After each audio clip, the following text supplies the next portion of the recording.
Fernando Paulsen y nuestros panelistas e invitados son una combinación clave por la 92.9 FM.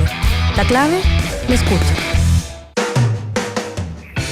Y estamos ya con la última entrevista de este día jueves. Estamos con el periodista y escritor Alfredo Sepúlveda. Alfredo, ¿cómo estás? Hola Fernando, ¿qué tal? ¿Cómo estás? Veo que sacaste nuevo opus. Así es. Así, sí, y además un tema de esos temas que hay que tener espalda para y cuero duro para sacarlo, porque son de esos que reciben pero todo tipo de miradas escrutadoras, de a ver qué intentó decir, cuál es la intención, en fin. Se llama La Unidad Popular, un relato histórico de Alfredo Sepúlveda. ¿Por qué escogiste La Unidad Popular? Yo creo que es un tema ineludible, muy interesante para uno como periodista, como investigador. También se cumplen 50 años de la elección de las dos elecciones de Salvador Allende, ahora en 2020. Y en el libro anterior mío, que es un libro que recorre toda la historia de Chile, este capítulo me había quedado fundamentalmente largo. Entonces creo que tenía mucho material que podía ser... y aún me quedaba más que decir, digamos. Entonces... fueron básicamente esas tres cosas de que también tenían un trabajo avanzado al haber hecho el libro anterior. Tuviste, Alfredo, que rápidamente surgió el argumento para oponerse, digamos, a quienes critican que la nueva escuela de carabineros se llame Rodolfo Stange. Rápidamente el argumento fue, oye, pero si hay una estatua de Allende frente a la moneda y no hemos dicho nada, digamos, ¿qué importancia tiene eso? Como diciendo, estas dos cosas se igualan y por lo tanto no debiera haber problema. Y eso tiene que ver con, en el caso, estamos hablando aquí de Jacqueline Felsenberger, que lo dijo, pero estamos hablando de que hay una parte de la población, probablemente, que tiene una visión quizás no muy fundada, eso me lo dirás tú, pero tiene una visión de lo que fue el gobierno de Salvador Allende de una muy tajantemente, muy inclaudicaudemente, si tú quieres, férrea en la idea del desastre, de uno de los más malos gobiernos de la historia. Claro, coinciden con muchas de esas personas con la valoración que se tuvo del golpe militar y la dictadura. Claro. Pero igual no es una situación equivalente a muchos otros gobiernos democráticos de antes, donde podían haber tenido montones de episodios, pero ni terminaron como terminaron, ni tienen este juicio de fervor, de adhesión por una parte y de un rechazo visceral por otra. Claro, yo ahí en el libro argumento que la Unidad Popular tiene derecho a su propia historia, porque lo que pasa es que está muy filtrada por la historia también de la dictadura militar. Y durante muchos años estuvimos obligados a mirar a la Unidad Popular con el filtro de la guerra psicológica que los militares emprendieron para obtener su legitimidad, que siempre fue esquiva. Entonces se construyó un mito con respecto a la Unidad Popular que persiste hasta el día de hoy. Yo creo que, Fernando, hay dos mitos que andan dando vuelta con la Unidad Popular, y creo que si algo puede contribuir el libro al debate público es a desmitificarlo y mirar el periodo a la luz de la evidencia. El primer mito, yo creo que es el que hace referencia tú, digamos que es el mito totalitario, que la Unidad Popular era un experimento básicamente para llevar al país a un régimen de partido único cubano.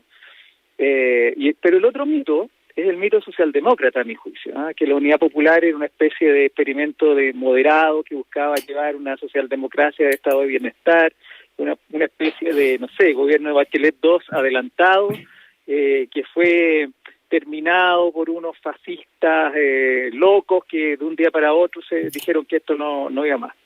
La Unidad Popular fue, en su mismo periodo y en las mismas circunstancias, y las personas las generaciones que vivimos ese periodo, bueno, era muy niño, pero estaba vivo, las generaciones que vivieron este periodo experimentaron un proyecto político de modernidad que estaba basado en el socialismo marxista. Esto no es una palabra despectiva ni mucho menos, sino que era exactamente eso. El proyecto de la Unidad Popular era construir una sociedad en Chile marxista.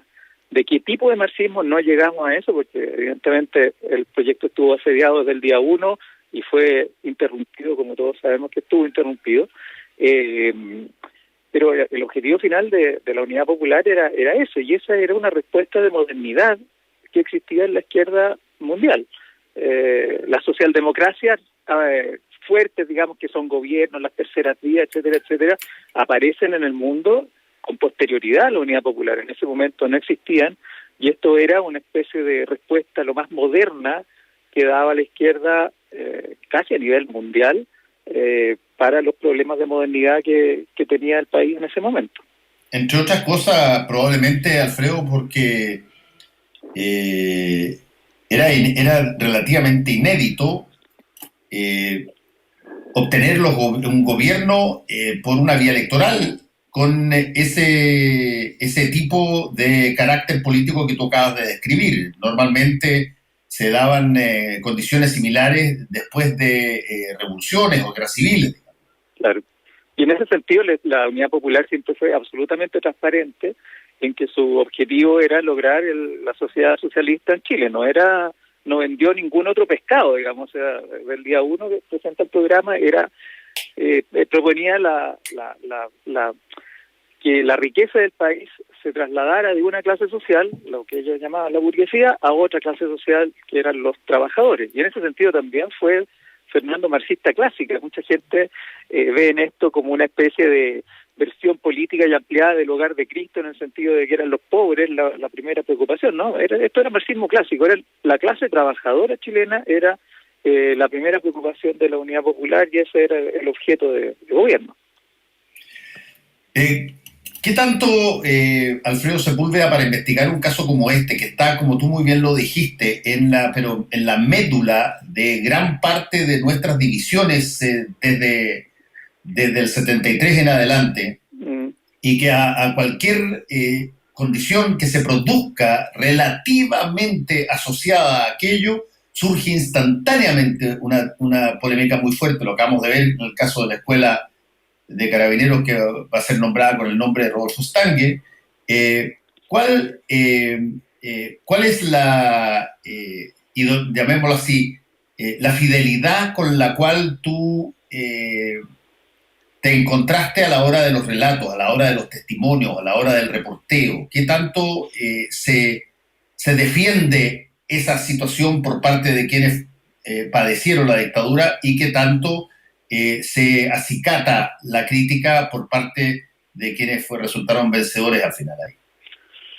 Yo creo que en términos generales las personas con las que conversé que tienen una visión más no sé, reposada o que han aceptado el paso de los años y la perspectiva que da la distancia, yo creo que no hay demasiado fanatismo ni demasiado partisanismo en esto. O sea, se ve a la Unidad, algunos de sus propios partidarios ven a la Unidad Popular como un proyecto evidentemente de modernidad, vinculado a los aspectos democráticos de la institucionalidad clásica chilena, que sin embargo estaba, comillas, enfermo, cierre comillas, de un ideologismo exagerado, que fue lo que le impidió de alguna manera dialogar con el sistema político chileno y salvar el proyecto. Ahora, estos son todas especulaciones contrafactuales, y no tenemos idea si Allende hubiera hecho aquello, el proyecto hubiera sobrevivido, porque las alternativas contrafactuales son siempre infinitas, sí. nunca una sola. Pero existe un cierto consenso entre las personas informadas, y que me interesó conocer su opinión, que fue así, que era una época de un ideologismo que hoy día se ve exacerbado. Pero yo también siempre digo que en estos relatos históricos las personas son quienes experimentan los procesos políticos históricos, son presas de sus propias circunstancias. Tal vez a la Unidad Popular no le quedaba otra que ser ideológica, porque si no hubiera sido otra cosa. Hubiera sido el reformismo, que en ese momento, 1970, 1973, era para la gente de izquierda comprometida con la Unidad Popular un insulto, es decir, era Frei Montalva, era una cosa que si se llegaba a proponer, la idea era una traición absoluta. Entonces también estaban muy amarrados de mano en ese sentido. ¿Y qué tanto influyó, que es una cosa que se ha hecho siempre, qué tanto influyó lo que venía pasando en América Latina, Alfredo? Estamos conversando con Alfredo Sepúlveda, periodista, escritor, autor de La Unidad Popular, un relato histórico y periodístico.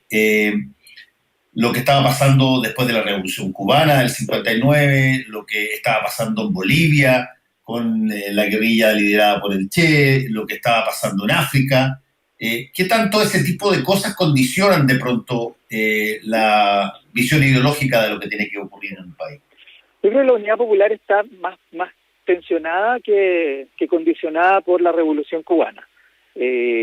En la izquierda chilena, digamos, la Revolución Cubana instala la idea de qué es lo verdaderamente revolucionario, si el camino que se estaba siguiendo hasta entonces, que era el camino electoral, de participación en el sistema político, de tener partidos dentro del sistema, en el Congreso, y ir obteniendo poco a poco leyes favorables, eso se empieza a ver en cierta parte de la izquierda como antirrevolucionario, es decir, como una concesión, como una quinta columna, como algo que básicamente le da poder al enemigo. Y esto es una tensión que la Unidad Popular nunca resuelve, entre el sector, digamos, yo lo llamo así en el libro, pero realmente si le hubiera dicho a Allende que era un moderado, me tira los platos por la cabeza, pero en el libro lo pongo así, digamos, entre el sector moderado de la Unidad Popular, que era el que sostenía el proyecto del programa, que era un proyecto de llegar al socialismo marxista, por cierto, pero a través de las modificaciones legales y constitucionales que se iban a hacer dentro del sistema, y el otro lado, que es el lado que en el libro denomino yo el poder popular, que buscaba modificar el Estado de Chile desde afuera, aliado con el gobierno, pero desde fuera, a través de la movilización popular, de las huelgas, de las tomas, etcétera, etcétera.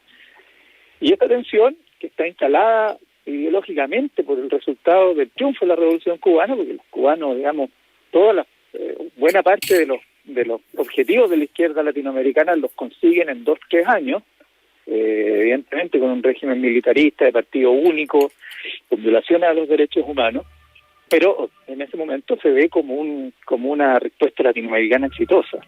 Y esta tensión la tiene la Unidad Popular siempre y se muere con esa tensión también. No se resuelve nunca. Sí, ahora, Alfredo, ahí hay un punto que es interesante y que tiene que ver con que la Unidad Popular es una coalición, son varios partidos. Y nosotros conocemos por experiencia propia hoy día, pero no es distinto a lo que pasa con coaliciones en la historia, que esto que de pronto se presenta como algo súper férreo, consolidado, todos apuntando para el mismo lado, terminan teniendo una serie de disputas internas, terminan teniendo maneras distintas de poder visualizar las distintas vías. ¿Qué tanto la Unidad Popular fue una coalición de ese tipo, una coalición con mucha tensión, o si que tuvo un tiempo de orden y posteriormente vinieron algunas de las discrepancias más fuertes que hasta ahora se conocen, digamos? Claro, ciertamente lo fue, tal como tú dices. En algunos momentos yo creo que incluso llega a ser una especie de gobierno colegiado, del cual el presidente es una parte, pero no es la parte más importante. Yo creo que ese es uno de las dificultades, visto a la distancia, con la perspectiva que da el tiempo, es una de las dificultades ontológicas que tuvo la Unidad Popular para resolver los problemas que se le presentaba, digamos, esta suerte de gobierno colegiado en el que Allende tenía que encontrar casi el consenso entre los partidos de la Unidad Popular, y eso nunca lo tuvo, y eso es especialmente grave en los últimos días, digamos, a partir de finales de agosto del 73, cuando Allende está volcado a encontrar sí o sí un acuerdo con la democracia cristiana, y la Unidad Popular no tiene agua en la piscina para lograr eso. Pero también, Fernando, yo he pensado que son otros tiempos. Digamos, o sea, la Unidad Popular es un producto de los partidos políticos de una manera que hoy sería imposible que se produjera. El programa de la Unidad Popular es un producto de las organizaciones que llamábamos partidos políticos, también de una manera que es imposible que se produjera, digamos, no es un tiempo de caudillos, no es un tiempo de personas, no es un tiempo de díscolos. En los 70, en los 60, en los 70, cualquier político díscolo firmaba su sentencia de muerte. Como político, se acababa el político simplemente. Entonces, las circunstancias de la época marcaban que todo fuera a través de los partidos. Los partidos eran tremendamente fuertes, no solo determinaban el quehacer político del país, sino que llegaban a influir en los aspectos psicológicos de las personas. Otros tiempos, ciertamente, imposibles de que se repitan hoy. No, y además, en esa época, ¿cuál era, por ejemplo, Alfredo, la tasa de militancia, por ejemplo, comparada con la de hoy? Debe andar, debe ser mucho más, no tengo el dato exacto, pero me imagino que es mucho más alta.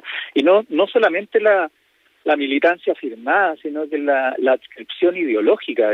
Las personas se identificaban con partidos, con nombre y apellido, aún si no militaban. Y sobre todo en el periodo 70-73, era casi parte de tu personalidad, de tu psiquis, y que nadie haya recordado, no sé, discusiones de sobremesa de ese periodo, puede recordar perfectamente que la gente se catalogaba con los nombres de los partidos, aunque no militara en ellos, era una parte de la identidad incluso. Sí, era el boom del simpatizante, digamos. El boom, claro, absolutamente. Y también se votaba en consecuencia con lo que el partido indicaba, eran sumamente poderosos en ese sentido. Todos, en todo el espectro político. Sí, y eso abarcaba todas las demás organizaciones civiles, pues, los sindicatos de padres, exactamente. También los grupos, los gremios empresariales, todos tomaban partido, digamos. No era un tiempo de presidencia. Así es. Ahora, ¿cuánto, Alfredo Sepúlveda, de ese periodo ha sido sometido a reflexión por incluso muchas de las personas que vivieron ese periodo? ¿Qué tanto se ha reflexionado sobre probablemente muchas de las cosas que tú colocas en el libro, de situaciones positivas o negativas, del asedio que tuvo la Unidad Popular indiscutible desde el comienzo, tanto interno, nacional, como exterior, como de fuera? ¿Qué tanto ha habido reflexión respecto de ese periodo que parecen 3 años muy poco, pero mira tú cómo nos ha marcado? No, reflexión, muchísima. Yo calculo la literatura al respecto de la Unidad Popular, libros, memorias, papers, testimonios, debe andar en los cientos de miles, o sea, es una cosa inasible justamente para los 3 años que tú determinas. Curiosamente, lo que encontré menos es justamente lo que intenté hacer yo, digamos, el relato de lo que pasó, intentando hacerlo de una manera narrativa, neutra, sin llamar a la gente por los nombres. Me costó mucho, por ejemplo, encontrar una cronología. ¿Qué pasó semana a semana? Tuve que construírmela yo. Los libros que hablaban de la Unidad Popular en términos de qué pasó desde el 4 de septiembre de 1970 hasta el 11 de septiembre del 73 son pocos y están casi todos publicados, yo te diría, después de septiembre del 73, pero hasta diciembre del 73 también. Es decir, son libros que están basados en la versión que vieron los militares. Parece que como toda la literatura de la Unidad Popular me dio la impresión de que se volcó a entender qué diablos había pasado, más que a contar lo que había pasado. Ahora, hay ciertas cosas que ocurren durante ese periodo que son bien interesantes para poder, quizás uno mirándolos desde ahora y tratando de entenderla, pero por ejemplo, se producen escisiones dentro de los partidos que terminan siendo fundamentales, son escisiones de élite. La escisión que tiene dos veces la democracia cristiana, una creando el MAPU y otra creando la izquierda cristiana, que se van a integrar el gobierno de la Unidad Popular, la posición de Radomiro Tomic en un momento dado que pudo haber cambiado la historia si es que lo pescan en su partido, y que no ocurrió, son todas cosas, como tú decías muy bien, que para los efectos prácticos son contrafactuales, que hubiese pasado sí, pero ¿qué tanto estuvo marcada la Unidad Popular por esas situaciones?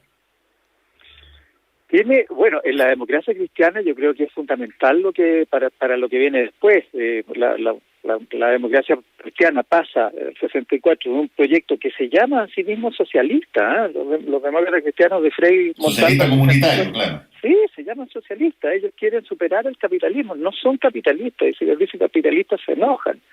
Y eso dura incluso después del asesinato de Pérez Zújovich. Yo tengo ahí una carta que escribe Patricio Elwin después del asesinato de Pérez Zújovich en el 71, en el que dice, bueno, esto es porque la violencia ha sido continuamente proclamada por la izquierda, pero nosotros como demócratas cristianos no olvidamos que somos socialistas, claro que socialistas pluralistas, etcétera, etcétera.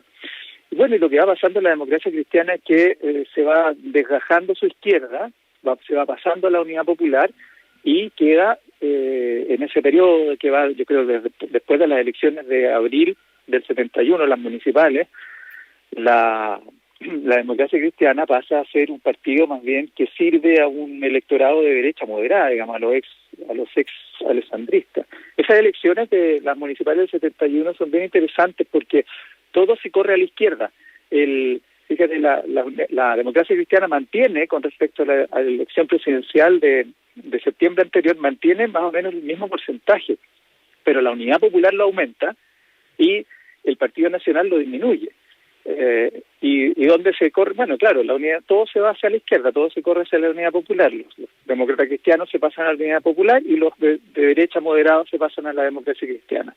Entonces la DC deja de ser la bisagra del sistema que había sido el partido donde confluían perspectivas de izquierda, centro y derecha, también como antes lo había sido el Partido Radical, y lo que tiene a partir de abril del 71 es un sistema de partidos políticos sin centro. Y eso yo creo que es fundamental para la fortuna de la Unidad Popular. Oye, y estamos conversando con el escritor y periodista Alfredo Sepúlveda sobre su nuevo libro, La Unidad Popular, un relato histórico y periodístico. Alfredo, en ese sentido, ¿pudiste detectar que algún hito, algún momento, algún hito que tuvo llamémoslo así, la condición de ser un creador de un antes o después, que si las cosas se hubiesen decidido de otra manera en ese momento, probablemente la historia sería de una manera totalmente distinta? ¿Hay algo ahí? Se mencionó mucho sobre, por ejemplo, esta idea del presidente Allende de convocar a plebiscito justo antes de septiembre, que no se alcanzó a realizar, por cierto, porque vino el golpe de Estado. Pero hay momentos que tuviste en ese periodo de 3 años y un poco más, donde las cosas pudieron estar a un tris de que fueran de otra manera. Bueno, está la negociación por las 3 áreas de la economía que emprende Allende con entonces quien era el presidente de la democracia cristiana, Renan Fuentealba, que en junio del 72 me parece que parecen tener éxito, parece que van a llegar a puerto. Había una discusión constitucional muy grande con respecto a la conformación de las 3 áreas de la economía, esto es de cuántas empresas privadas iban a ser expropiadas y se iban a incorporar al área estatal. Y esto era una de los grandes asuntos de la Unidad Popular. Ya había obtenido 2, o sea, había por anga por manga había conseguido el fin del latifundio en Chile con la reforma agraria y con su aceleración, y había conseguido la nacionalización del cobre. Había estatizado la banca, ya, o sea, va logrando cosas muy rápido. Y lo que quedaba era la conformación del área estatal de la economía, y eso se iba a hacer expropiando empresas privadas, lo cual era una pelea épica con la derecha, ciertamente. Y en algún momento se ponen de acuerdo con la democracia cristiana para que esto ocurra. Ese es junio del 72, si mal no recuerdo.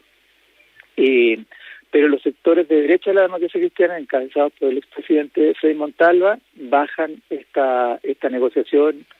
Fuentealba se queda sin piso, y la verdad que desde ahí en adelante ya esa pelea constitucional no puede, simplemente se desata, no hay posibilidad de entendimiento. En lo contrafactual, si hubieran logrado en ese momento conseguir la anuencia de la democracia cristiana para lograr conformar constitucionalmente esa área estatal de la economía, hubieran cumplido en 2 años todos los grandes objetivos que se hubieran puesto. Y ahí Allende hubiera tenido piso para decir, bueno, de alguna manera hemos hecho bastante, ahora podemos bajar la intensidad. Pero no ocurrió. Yo creo que uno de los momentos es como muy leguleyo el momento que elegí, ¿no? Pero creo que es muy importante. Oye, por último te quiero preguntar sobre ciertos personajes que fueron atávicos, emblemáticos en la Unidad Popular, y que posteriormente muchos de ellos, algunos de ellos, no muchos, pero algunos de ellos viraron de posición, y hoy día tú los ves en una situación total y absolutamente distinta a lo que era aquella, ya sea porque algunos se radicalizaron más, u otros que se de alguna manera conservadurizaron más. Hay personajes desde, por ejemplo, Óscar Guillermo Garretón, en un momento dado que fue invocado por Pinochet como una de las razones por las cuales se dio el golpe de Estado, al intentar, según él dijo, subvertir a la Armada. Claro. Y hoy día es un empresario bastante más, yo te diría, conservador que la media de personas que tuvieron esos cargos. Hay muchos así, ¿o no? Y claro, y que están todavía con nosotros y que no. Pienso también en la evolución que tuvo Carlos Altamirano, que pasa de ser el representante más alto de la idea del poder popular dentro del Partido Socialista, sin llevarla a los extremos del MIR, ciertamente, pero estaba en bastante consonancia, y que en el exilio, digamos, él se transforma después en la pieza fundamental para que empiece el diálogo entre la democracia cristiana y el Partido Socialista, que es la piedra angular de la concertación. Finalmente, ese viaje a Altamirano le costó mucho hacerlo. Yo trabajé mucho con el libro clásico de Altamirano que se llama... se me olvidó en este momento, pero que lo escribe en México en el 77, y que todavía en el 77 en México Altamirano está diciendo que lo que corresponde es seguir, digamos, en una alianza con el PC y todas las formas de lucha, ¿me entiendes? Hace ese viaje con una reflexión que les cuesta años, porque el costo en vidas humanas que enfrentó la izquierda fue muy alto, o sea, fue muy difícil también encontrar la dimensión política adecuada para responder a los errores y los problemas que la Unidad Popular misma se generó. Eso costó muchos años reconocerlo. Bueno, el libro se llama La Unidad Popular, un relato histórico y periodístico del periodista y escritor Alfredo Sepúlveda. Muchas gracias, Alfredo, por esta entrevista. Y a todos ustedes también cuídense y nos encontramos mañana. Chao, Alfredo, que te vaya bien. Gracias Fernando, que estés bien. Muchas gracias por la invitación. Chao. Fueron 3 horas de información, realidad y debate junto a Fernando Paulsen y nuestros panelistas e invitados. Volvemos mañana con los temas que nos importan para seguir debatiendo y conversando. Combinación clave. La clave me escucha. A los medios lo único que les interesa es competir.